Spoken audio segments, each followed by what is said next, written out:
Now, when we talk about cell death, let's talk about necrosis and the various types, because these are used over and over again as you go through the different organ systems. Now, it's not this material, you should not memorize it. These are descriptive terms, and that's the critical part. The other critical part is when they describe it in a tissue biopsy or an autopsy, where they describe it grossly or microscopically. The critical thing you always have to remember is what's the underlying mechanism that led to it. That is the critical thing you need to remember. Because once you realize this, then when every organ system, when it describes this type of necrosis, it will become, I know exactly what led to it. And it makes it much easier to understand the pathogenesis rather than just sit there and memorize these necroses. Let's start with the first one, is coagulative necrosis. This by far is the most common one. And why is it most common? Because what is the most common form of injury? Hypoxia. So guess what the most common necrosis associated with hypoxic injury is coagulative necrosis. And we think of an infarct, except there's an organ that doesn't have fibroblasts, we'll talk about it, doesn't give you a coagulative necrosis, which we'll describe in a moment, but a liquefactive, and that is the brain, because it has less fibroblasts compared to most tissues in the body. And you think of ischemic injury. And remember, that's when you say coagulative necrosis should trigger in your head, independent of what can cause it. There are many etiologies to leading to an infarct. You think of ischemic injury. And what's going to happen as a function of time, because they love to ask this on the USMLE, we'll go into more depth of this, is the dating of a myocardial infarct based on the biochemical, cellular, and gross changes is a reflection of this formation of coagulative necrosis, and that is you're going to denature proteins, and you're basically, the nucleus is going to dissolve away through pycnosis, karyolysis, karyorrhexis, and basically you're left with the shell of the cell. And so what it's going to look like is going to be basically no nuclei present in the initial process, and then because as a function of time, what cell comes in when there's dead tissue around in a disease process are neutrophils or acute inflammatory cells. It's just like you as students, if they offer you free food, you're the first ones to arrive. You're both phagocytic. And then you have the preservation of the cellular tissue or shape. That's how you recognize it morphologically. Would they show you this on the USMLE? Unlikely. Would they describe it? Yes. And that's the definition that becomes critical to this. And what are organs that are highly dependent upon oxygen? You think of what? The heart, the liver, the kidney, the spleen. But what's missing in the brain are fibroblasts, because that extracellular proteins that surround the cells provide structural support. So therefore, when you have ischemic damage or infarct, you're going to have it preserved. It may be softer than compared to the normal, but it's still intact relative to the surrounding tissue. Versus the brain, you don't have a lot of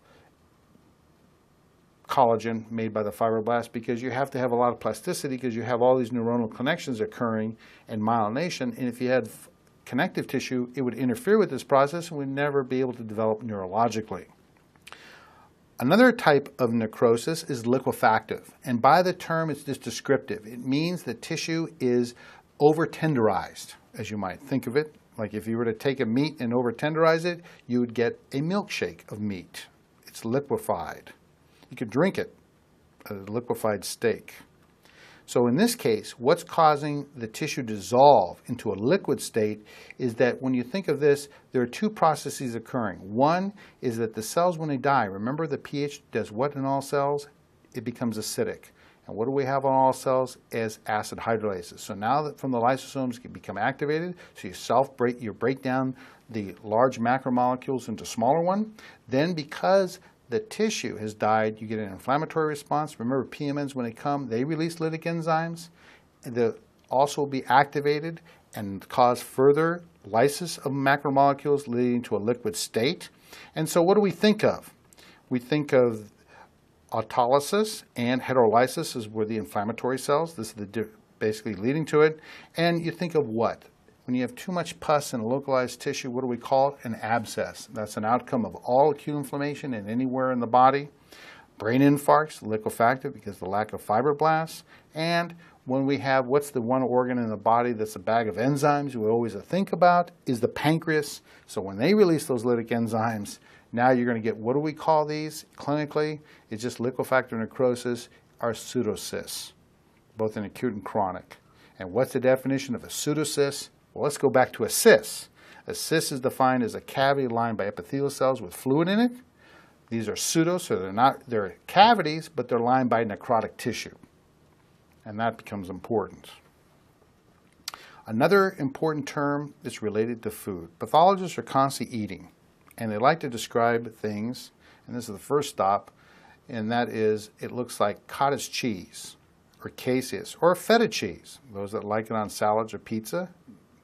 I always tell students the best way to study for the USMLE is not to go to the library or the internet, just go to your local supermarket and you can find the pathology coming off the shelves. So when you think of case necrosis, what is it really?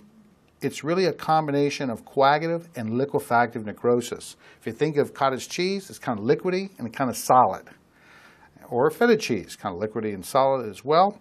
And so when we think of this, what's the underlying mechanism that you should, once they describe this, it's like, what's the color of cottage cheese? White, or any cheese primarily is white, so that's what it's going to look like grossly. It's a gross term. What you think of this cheese-like or cottage cheese-like material, you think of is characteristic of what mechanism that leads to it are granulomatous diseases. And the classic one they always use as an example is tuberculosis.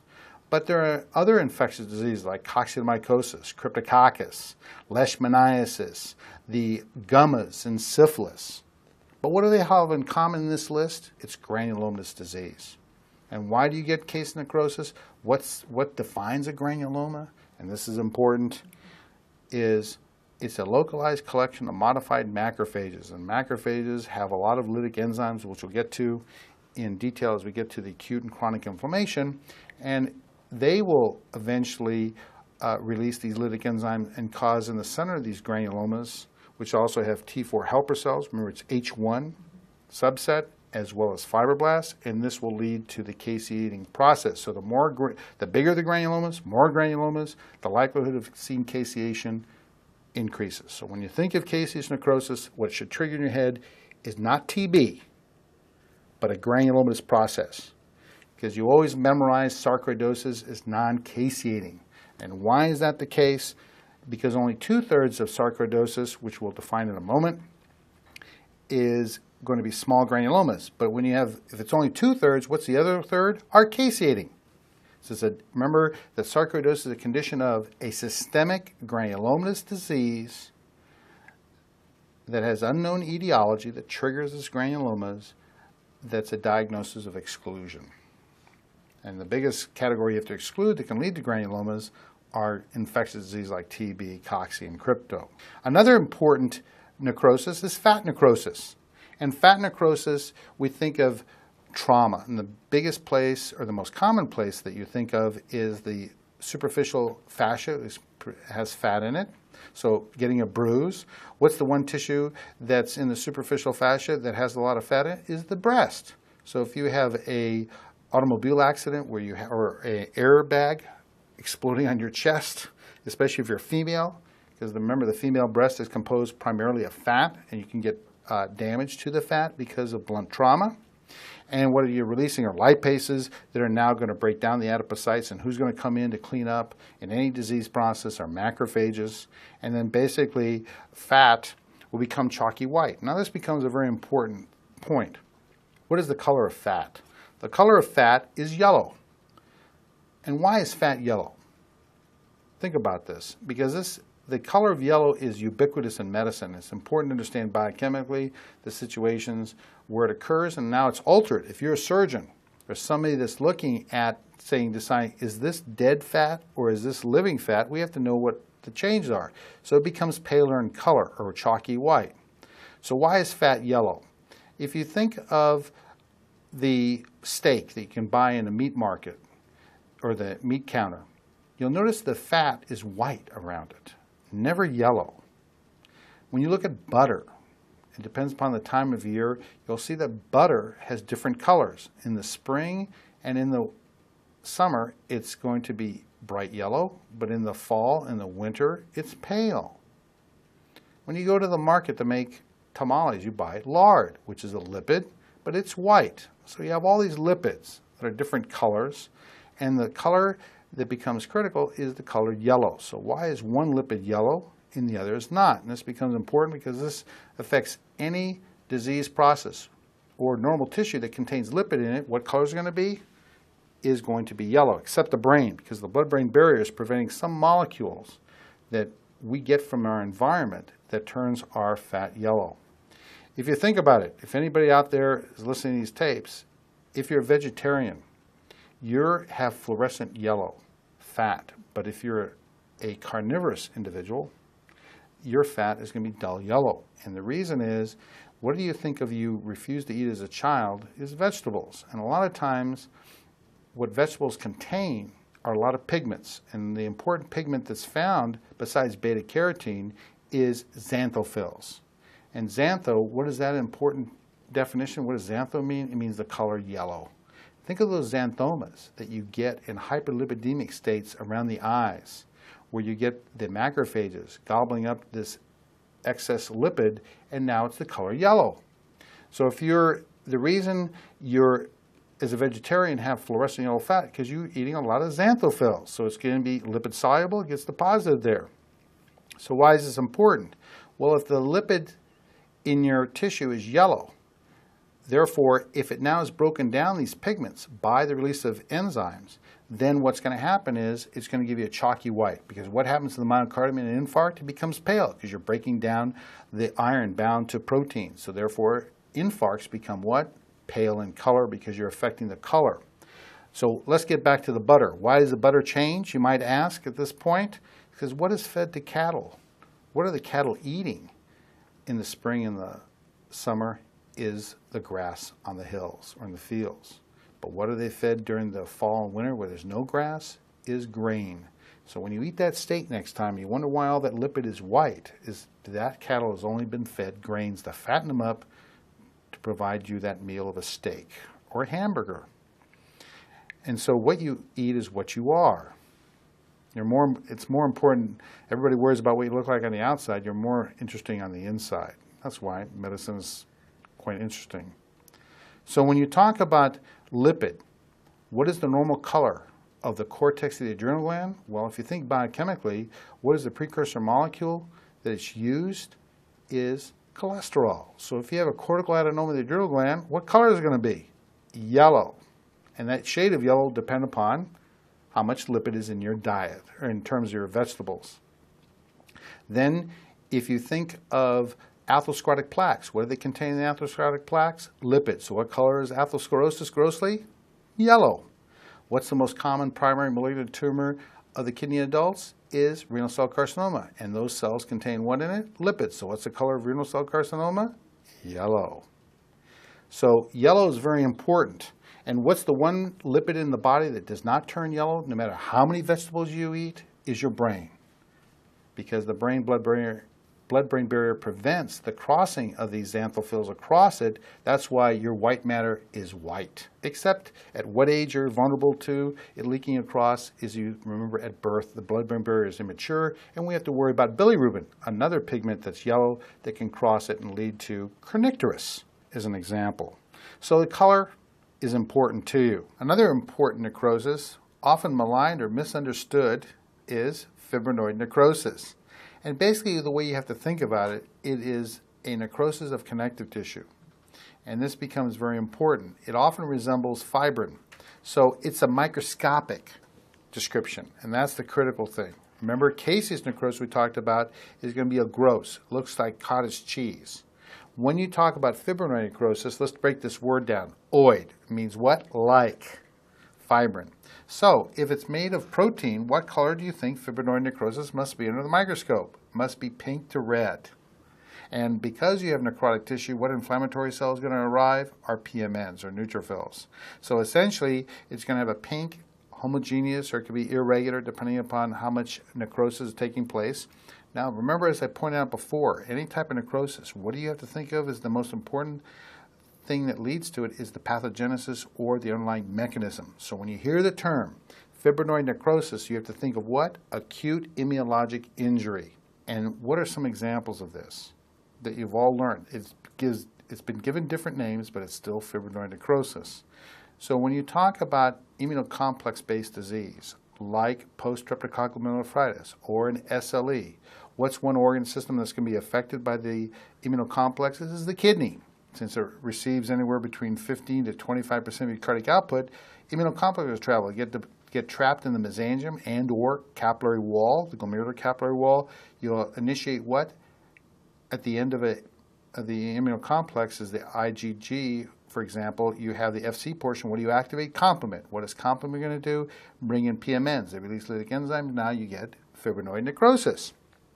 What is the acute immunologic damage in what heart disease that has a pathognomonic lesion? And what's in the center of it is fibrinoid necrosis. You always think of what? Those Ashkoff bodies in acute rheumatic heart disease. Where remember, it's a hypersensitive reaction type 2, where you have antibodies that have been made against the streptococcal antigens, but now cross-react to the heart antigens, and now will induce fibrinoid necrosis. In the center, we have lymphocytes and macrophages. What do we call that in the endocardium, myocardium, epicardium? Ashkoff bodies. What acute immunologic disease of the joints? You learn that 25% of the patients have these subcutaneous nodules, whether it's the extensor surface of behind your elbows, behind your neck, or you get these nodules in your heart, your lung. We call that rheumatoid arthritis. Those are rheumatoid nodules. And what do you think is the necrosis in the center of those? Is fibrinoid. So when you think of fibrinoid necrosis, you want to think about acute immunologic damage. What's another way of also developing fibrinoid necrosis that when we talk about hypertension, malignant hypertension, where the systolic pressure is greater than 180, you're going to cause so much barrel trauma to the vessel wall of the arterioles that they go through the process of fibrinoid necrosis. So these are the things you have to think about, and since we're giving you clinical vignettes, you use the appropriate context in order to figure out where this is due to acute immunologic damage, or in this case, barrel trauma due to malignant hypertension. Another important term that we come across is gangrenous necrosis, and gangrenous or gangrene is a clinical term, but what does it really represent pathologically? So when you talk about this gross term that you recognize as a surgeon or any type of clinician, especially if it's external, like your fingers or toes from frostbite or from ischemic peripheral vascular disease due to atherosclerosis for various causes like diabetes, hypertension, or smoking, you're going to get basically various organs that are going to die. And when they die, they go through various color changes. And whether you think of the lower extremities, the first thing when a tissue dies is going to not turn black right away, but it'll turn a red or violaceous color, and you'll decrease pulses. Obviously, the temperature will decrease because of the necrosis taking place, but eventually it'll turn black. And the question is whether it's the testes, when you have torsion in the testes, or you have infarction of the bowel, it'll turn black, or the gallbladder can turn black, or dark red and pussy, or in terms of the acute inflammatory cells, or black toes. So why does it turn black? This is a very important color as well in medicine. How do you know it's dead? Well, it's dead because it's black. That's not a very good argument. But is there a story? Of course there's a story. And based on what we talked about in the tape, how can we understand why does it turn black? Because when you talk about the GI, for example, what do you learn about in upper GI bleeds? You learn about black tarry stools. We call it melena. But in the lower GI tract, you don't get black stools. So what's the difference? What is that blood that's organically bound iron been exposed to in the upper GI is going to be basically an acidic environment. So when you have a pH of 2 in the stomach and you're oxidizing organically bound iron, what color does it become? Black. But we're talking about the extremities, like your toes or your fingers. Why do they turn black is because what happens to the pH in all necrotic tissue. Since these eukaryotic cells are going to go from an aerobic to an anaerobic metabolism, so the pH decreases. So if the pH becomes lower and lower in the tissue, it's going to cause, where's the iron? Remember, they have mitochondria, cytochrome C, oxidase. We talked about that earlier. We have iron in various molecules like myoglobin in the muscle. So all the cells, from the epidermal cells to the dermis cells to the macrophages, the lymph nodes, connective tissue, the muscle, they all have various amounts of mitoglobin, mitochondria, but they also, because they have iron, when they're under an acidic environment, what's going to happen to it becomes oxidized to the color black. So that takes days for that to occur. So if you're a surgeon, you want to know what is necrotic and what is viable tissue, and that will now dictate what you need to remove. And that becomes critical. So the color black is critical. There are other things that can lead to color black. We'll talk about disease when we get to the genetic component of ochronosis, where you have alkaptonuria, where homogenistic acid accumulates, it binds the connective tissue, and what color does it turn under oxidative state? Black. So black's on the USMLE, just like yellow. And so gangrene can be further subdivided into what we call dry, but microscopically, what is it? It's this coagulative necrosis. And because dead tissue, remember it has iron in it, it can be it's a substrate for bacteria, fungi to grow in it. So basically, once it stimulates an acute inflammatory response, the PMNs come in and now further digest the necrotic tissue, and now we call it clinically wet gangrene or liquefactive necrosis taking place. So another important thing that we have to talk about in terms of death is apoptosis, which is defined as a condition of programmed cell death without an inflammatory response. And this becomes critical in many various things in normal states as well as pathologic states. And it's basically regulated by a set of genes, pathways that are critical, death is good in this case. We want death in different parts of our life, even though we want to live forever, which we can't. But death at certain points in our life are critical to the integrity, physiologically and biochemically, to various organ systems. It involves, obviously, DNA, RNA, and as well as protein synthesis. And it usually affects individual cells within the tissue or a group of cells, depending upon what the underlying process that's triggering the apoptosis. So let's talk about the morphology first of all. Now this is in contrast to necrosis. Remember, in necrosis, a lot of the cells become larger. In apoptosis, the cells become smaller. And we'll talk about this in a moment, and that is the cells become smaller is because there are a set of enzymes that are initiated in apoptosis called capspaces. And these will initiate the digestion of the cytoskeleton. It's like if I were to digest your skeleton in your body, you become just a bowl of mush. And you contract down because you have less mass because of this. So when you stain this in H&E, the cells become smaller because the cytoskeletal proteins have been destroyed. So the anchoring proteins to the cell membranes and to other organelles based on that now basically it contracts. Remember, formaldehyde cross-links proteins. So now if you have this digestion of various proteins, enzymes, as well as structural proteins, and now you cross-link them, the cells become smaller as a consequence of this, and they're darker staining. They're redder in terms of the cytoplasm. And then you get, obviously, the nucleus will also become condensed, become pycnotic, and it will eventually fragment because of endonucleases that are going to be initiated. Why do you get blebs? Because what's attached to the plasma membrane of cells is cytoskeletal proteins.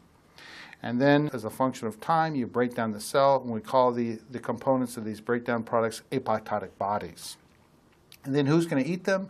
Usually fixed macrophages within that tissue, and occasionally even the neighboring cells become cannibalistic and eat oneself. And you never feel this because there's no inflammatory response. And that's the critical thing that you remember. Because of the low level of cell death versus necrosis, you have a higher number of cells dying, therefore you're going to initiate an inflammatory response to it, in most cases. So when we talk about apoptosis, what's going to stimulate it? What's going to cause a cell to say, you know what, it's time for me to die? One, if you have some type of cell injury or DNA damage as a reflection, and there are many things that can do this. Lack of hormones, cytokines, or growth factors. What's our classic examples of this? We'll describe more detail, but I'll just give one quick one, and that is you think of what happens to the size of a breast when she stops lactating. It becomes smaller. And why? Because there's no stimulus to cause that epithelium of the ducts and the lobular units in the female breast to sustain the production of milk, so those cells will go through the process of apoptosis. The woman will not complain of inflammation. It doesn't hurt because there's no inflammatory cells because it takes a number of months for this process to take place. And some women, they may not get apoptosis. They'll have large breasts for the rest of their life, and some women actually continue to produce milk even though they're not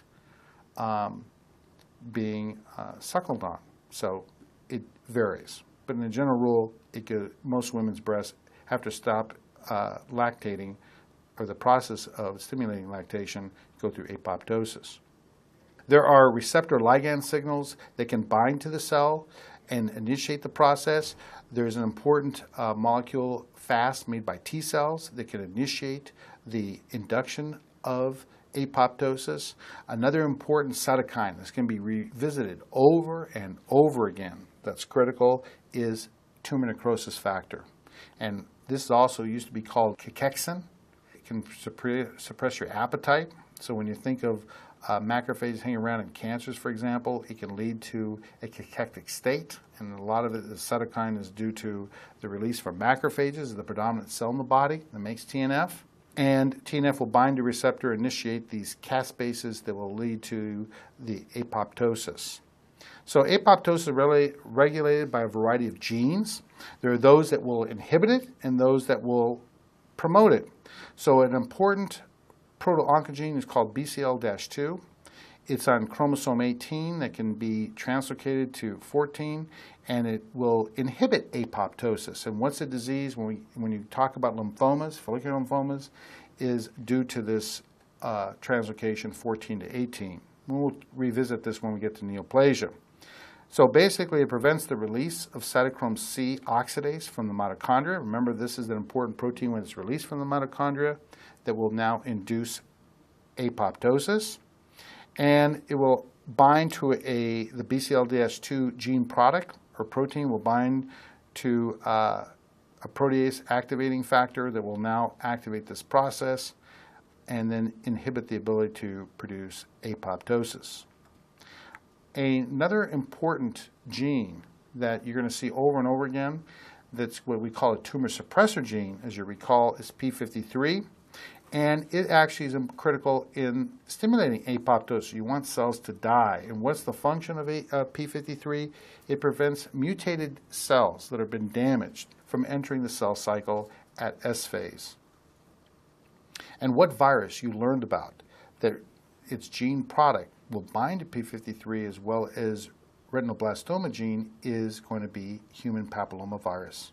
Remember the elongation factors called E6 and E7.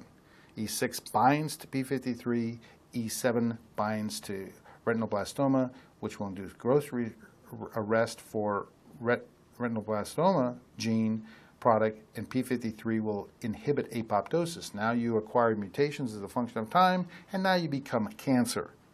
And the way you think of cancer as antisocial behavior at the cellular level. It's anarchy. And we'll get to that when we get to neoplasia. And so basically, when you have stimulation of P53, it will basically induce cells to die or go through senescence, or go through the process of apoptosis. Okay, so P53 is associated with many different types of cancers. When we talk about the execution of apoptosis, again, as I mentioned, there are enzymatic pathway, and the enzymes that are initiated are caspases, which are now going to lead to the digestion and initiation of various macromolecules. So an important subcellular system that gets destroyed in apoptosis, no matter what underlying cause is cytoskeletal proteins, as well as induction of endonucleases that will digest the nucleus and cause those apoptotic bodies. And then what are some physiologic examples? One that's critical where cell death is important is in embryogenesis.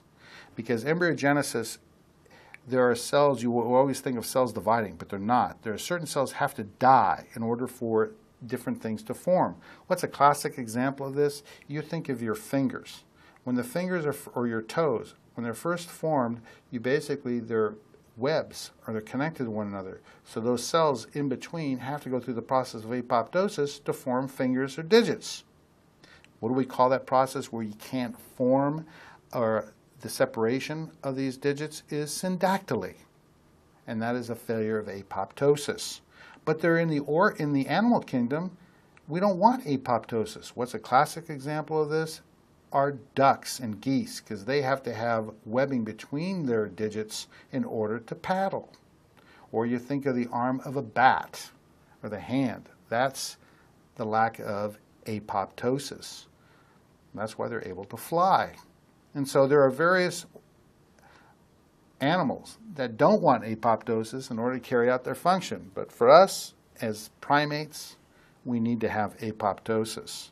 So the development of various tissues is critical, and it's based on the ability for cells to die. As I pointed out, apoptosis can be induced by hormonal changes, where you withdraw a hormone. A classic example of the menstrual cycle, you withdraw the hormone estrogen, which is a proliferating hormone, and then you go through the process of apoptosis of the endometrium, and you go through the secretory phase. As the end result, you'll induce apoptosis. Or if you castrate a male, what happens to the poor prostate? It goes through apoptosis, because what's the hormone that keeps is testosterone that has to be made what? Into dihydroxy testosterone to stimulate proliferation. In those men that get older, however, if they have too much dihydroxy testosterone, they get prostatic nodular hyperplasia or benign prostatic hypertrophy, or what we call BPH. So it can happen in different contexts where you want it and you have too much of it. In this case, too much dihydroxy testosterone.